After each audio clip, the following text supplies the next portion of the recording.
Anthony Scaramucci, very good of you to join Spotlight. It's good to be here, sir. Thank you. Let's talk about this. We're down to the wire. It's the final days of the campaign. Has this past week shifted the dial for either Kamala Harris or Donald Trump, do you think? It's very hard to know. So I think on the margin, the Madison Square Garden event that Donald Trump hosted hurt him. Some things spilled over from that event that were very race-baiting and very heated, particularly for the Puerto Rican community in Pennsylvania. There's literally a floating island of garbage in the middle of the ocean right now. Yeah, I think it's called Puerto Rico. Okay, all right. It's got very dark as we've gone down to the wire, hasn't it, Anthony? Yeah, well, I also think, I just want to point out to people that are listening that the rhetoric has incredibly intensified. You know, I obviously made a mistake working for Donald Trump in 2016. I think he's got some of the best political instincts in the world and perhaps in history. I love the president. I love the president. I love the president. Many of us saw him as more of a middle-of-the-road, more moderate person, just based on the fact that he was once a Democrat. I made that mistake. I've owned that mistake. But the rhetoric is up substantially. The hate speech is up substantially in the last 8 years.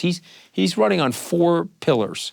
He's running on misogyny, racism, cruelty, and anti-immigration. And I don't think that really represents the America that I love. I don't think it represents the majority of the American people.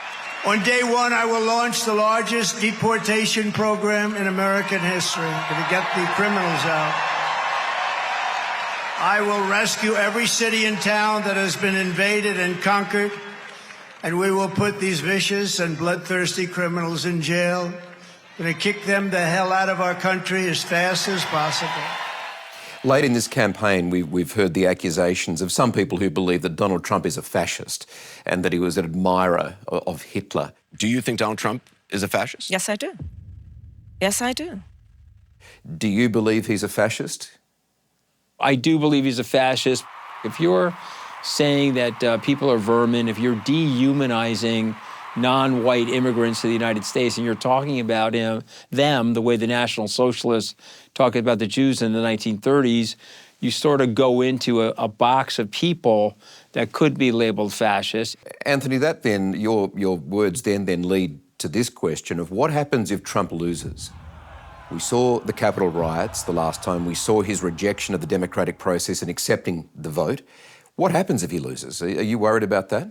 So it's interesting because if you had asked me that question a few weeks ago, I would have said to you, you know, I'm not worried about it because he's got a sentencing hanging over his head on the 26th of November. So 3 weeks after the election, he's up against 34 convictions in the city of New York, 34 felony counts. And if he loses the election and he foments violence, I think that's a really bad outcome for him. I think he would likely end up in jail.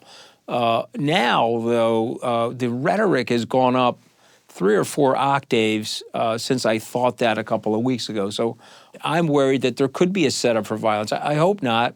And I hope this potential jail term, this potential jail sentence looming over him 3 weeks after the election will be a deterrent.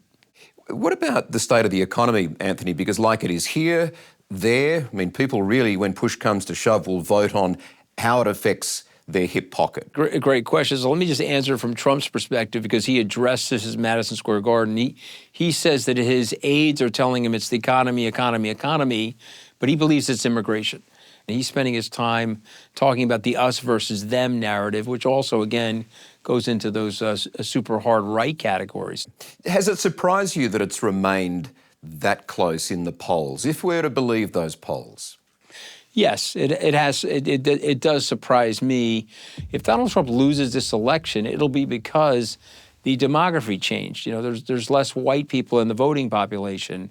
Baby boomers, approximately 20 million baby boomers have passed away since the 2016 election, and about 40 million Generation Zs have come into the voting rolls.